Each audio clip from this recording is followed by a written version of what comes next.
नमस्कार, आप देख रहे हैं न्यूज़ 11 भारत डिजिटल। मैं हूं अभिषेक सिन्हा आपके साथ। आज एक महिला की मौत हो गई, युवती की मौत हो गई, महिला अभ्यर्थी की मौत। ये महिला अभ्यर्थी और कहीं नहीं, उसी उत्पाद विभाग में सिपाही बहाली की दौड़ में शामिल हुई थी। आज ये भी उत्पाद विभाग की बलिवेदी पर चढ़ गई। रांची के चान्हो की रहने वाली आरती क्रिकेटा के घर में मौत का मातम है इस वक्त। अंतिम संस्कार उसका अभी देर शाम किया गया है और परिजन सशंकित है कि आखिर मेरी बेटी को क्या हुआ।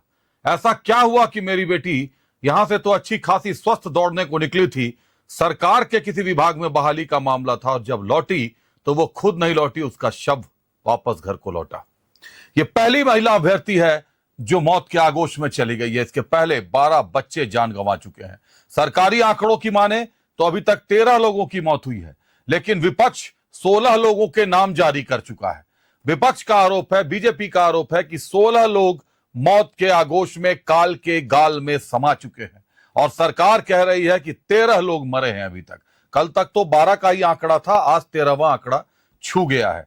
12 मंत्री अपने अपने वेतन से 1-1 लाख रुपए मृतकों के घर में मुआवजे के रूप में देने को तैयार हुए हैं। कल कैबिनेट की बैठक में यह निर्णय सर्वसहमति से लिया गया और यह स्वागत करने योग्य निर्णय है। लेकिन अब तो संख्या बढ़ के 13 हो गई, और अगर बीजेपी की माने तो संख्या पहले से बढ़ के 16 पर है। कैसे, कितनों को पैसा दिया जाएगा? और दौड़ है मौत की कि थमने का नाम नहीं ले रही। 3 दिनों के लिए मुख्यमंत्री हेमंत सोरेन ने दौड़ को स्थगित किया था, उसके बाद फिर से अब 10 तारीख से दौड़ को फिर से शुरू करने की तैयारी है। लेकिन पलामू में दौड़ को नहीं रखा गया है।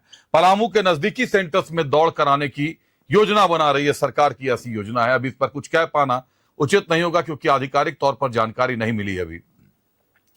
लेकिन गंभीरता समझिए कि पलामू में 5 लोगों की मौत होती है, गिरिडीह में 2 की मौत होती है, रांची में 2 की मौत होती है, हजारीबाग में 2 की मौत होती है, साहिबगंज में 1 मौत होती है, मुसाबनी में 1 मौत होती है। लगातार हर जगह पे, हर सेंटर से मौत की खबरें मिल रही हैं। जो अव्यवस्था पर आरोप लगे, जो सत्ता पर आरोप लगे, हमने आपको वो भी बताया, हमने आपको वो भी दिखाया।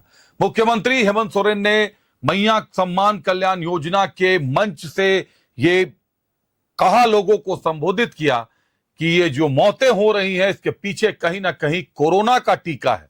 भाजपा वालों ने गलत टीका लगा दिया है जिसके कारण ये मौत हो रही है।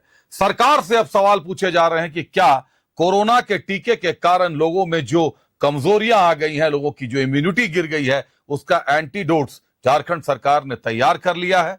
क्या झारखंड सरकार के स्वास्थ्य विभाग के पास ऐसी कोई दवाई आ गई है, कोई संजीवनी आ गई है जिसको खा के दौड़ने से जो कोरोना के टीके का दुष्प्रभाव है अब उसका असर नहीं पड़ेगा? अगर ऐसा हुआ है तब तो बेहतर बात है, लेकिन अगर ऐसा नहीं हुआ है तो तैयार रहिए कि 10 तारीख के बाद जो दौड़ होने वाली है उसमें क्या नए नजारे निकलकर सामने आएंगे। क्या मौत का सिलसिला रुक जाएगा? क्योंकि बता रहे हैं विशेषज्ञ कि 10 किलोमीटर की लंबी जो दौड़ है, उस दौड़ में मौत का एक पूरी तरीके से चक्रव्यूह कसा जा चुका है। अब बच्चे उतना प्रैक्टिस नहीं करते, यही कारण है कि बच्चे शिकार हो जा रहे हैं मौत का। शरीर कमजोर हो गया है, कई लोग स्टेरॉइड्स ले रहे हैं, कई तरीके की बातें सामने हैं। लेकिन जब तक ऑटोप्सी रिपोर्ट ना आ जाए या जब तक जो लोग बीमार पड़े हैं उनकी जांच रिपोर्ट सामने ना आ जाए, तब तक कुछ भी कह पाना उचित नहीं होगा। पहले रिपोर्ट तो सार्वजनिक कर दे, लेकिन स्वास्थ्य विभाग रिपोर्ट भी सार्वजनिक नहीं कर रहा, कोई एडवाइजरी जारी नहीं कर रहा कि उस पर कोई टिप्पणी की जा सके कि आखिर बच्चे बीमार क्यों पड़ रहे हैं। मरने का कारण हार्ट फेलियर बताया जा रहा है कि हार्ट फेलियर है मरने का कारण, किडनी पर प्रेशर बढ़ गया था। लेकिन हार्ट पर प्रेशर कैसे बढ़ा, क्यों बढ़ा, इसका खुलासा अभी तक नहीं हो पाया है। अब विसरा प्रिजर्व किया गया है, विसरा की जांच के बाद मामला सामने आएगा, ऑटोप्सी रिपोर्ट में खुलासा होगा। लेकिन तब तक और कितने लोग मौत के गाल में समाएंगे, और कितने घरों के बच्चे, जिन घरों से बच्चे अब निकल रहे हैं उत्पाद विभाग में सिपाही की बहाली में दौड़ने के लिए, क्या माएं अपने बच्चों को जाने देंगी घर छोड़कर? क्या अपनी गोद सूनी होने का इंतजार करेंगी?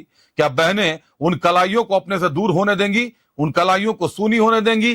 कैसे होगा, कैसे, किस तरीके से ये नियुक्ति का मामला होगा? मैं बार बार कह रहा हूं कि पूरे मामले की जब तक जांच ना जाए तब तक इस मामले पर गंभीरता से विचार करना होगा, क्योंकि नियुक्ति पत्र बांटने से पहले मृत्यु पत्र बांटना कहीं से भी उचित नहीं प्रतीत होता। अब बाकी सरकार की मर्जी है, क्योंकि चुनावी वर्ष है, नियुक्तियां भी देना जरूरी है। जो 4.5 साल 5 साल में नहीं हुआ वो अगर अब भी ना हुआ तो फिर कब होगा? खबरें चलती रहेंगी, बने रहिए न्यूज़ 11 भारत डिजिटल के साथ। मुझे दीजिए इजाजत, नमस्कार।